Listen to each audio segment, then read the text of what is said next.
Have you ever had a great idea and wondered where it came from? Or maybe you've written something and felt like the words were flowing through you rather than from you? You're not alone. Today we're going to explore a mind-bending question. What if every possible thought, every story, and every piece of knowledge already exists somewhere in the universe, just waiting to be discovered? Imagine walking into the biggest library you've ever seen. Now multiply that by infinity. That's what some people believe exists in what they call the Akashic Records, a cosmic database that contains every thought, memory, and possibility that has ever existed or will exist. Think of it as the universe's hard drive, storing everything that could possibly be. Now, I know what you're thinking. This sounds like science fiction, and maybe it is. But let's look at something interesting. Throughout history, many great inventors, writers, and artists have described their creative process in a surprisingly similar way. They don't talk about making their ideas. Instead, they talk about receiving them. Take Thomas Edison, for example. He used to sit in a chair holding metal balls in his hands, right at the edge of sleep. As he dozed off, the balls would drop, wake him up, and he'd immediately write down whatever was in his mind. He believed this helped him tap into something bigger than himself. Or think about how sometimes two people on opposite sides of the world come up with the same invention at almost the same time. It happened with calculus, the telephone, and even the theory of evolution. Coincidence? Or were they tapping into the same cosmic library? Here's where it gets really interesting.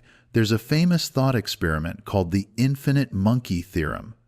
It says that if you had an infinite number of monkeys typing on keyboards forever, they would eventually write everything that could possibly be written, including this video script, word for word.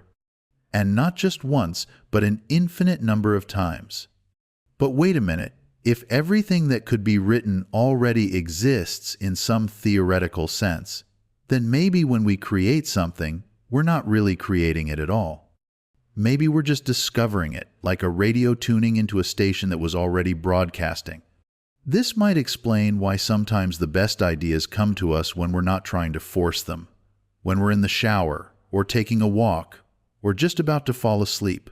Maybe in these moments, our minds are better at receiving than creating. Think about dreams for a moment. Every night, your brain creates entire worlds, complete with characters you've never met, places you've never been, and stories you've never heard. Where does all that come from? Are we creating these dreams from scratch? Or are we somehow tuning into stories that already exist in this cosmic library? Scientists studying creativity have found something fascinating. When people are being creative, the part of their brain associated with control and planning actually becomes less active.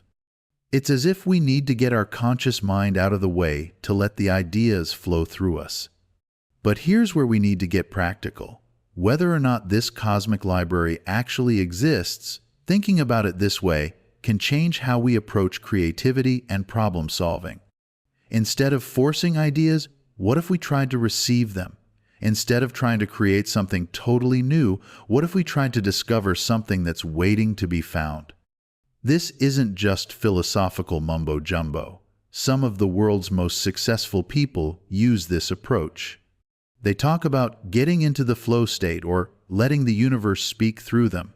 Writers often say they don't create their characters, they discover them, as if the characters already existed and were just waiting to have their stories told. Now, let's tackle the big question. If all possible thoughts already exist, what about free will? Are we just cosmic radio receivers, picking up pre-existing signals? Well, maybe we're both receivers and transmitters. Maybe our choices about which ideas to tune into and what to do with them are where our creativity truly lies. Think about music. There are only 12 notes in Western music, but we're still creating new songs every day. The notes were always there. What's new is how we combine them. Maybe that's what human creativity really is. Not creating new elements, but finding new ways to combine the elements that already exist. Here's a thought experiment for you. Right now, Somewhere in this theoretical library of everything, there's a version of this video that's slightly different, and another that's completely different, and one where I'm wearing a chicken suit while giving this talk. They all exist, but you're watching this one because this is the version we discovered together. So what can we learn from all this? Maybe the next time you're stuck trying to solve a problem or come up with an idea, try changing your approach. Instead of trying to force the answer into existence, try to discover it. Take a walk, take a shower, let your mind wander. The answer might already be out there, waiting for you to tune into it. And the next time you have a great idea, maybe don't worry so much about whether it's completely original. Maybe it's okay that someone somewhere might have thought of something similar. Because what matters isn't whether you're the first person to ever think of something. What matters is that you were the one who brought it into this particular reality, at this particular moment, in this particular way. Remember, even if every possible thought already exists somewhere, you're the only one who can think your thoughts in your way. You're the only one who can tell your stories in your voice.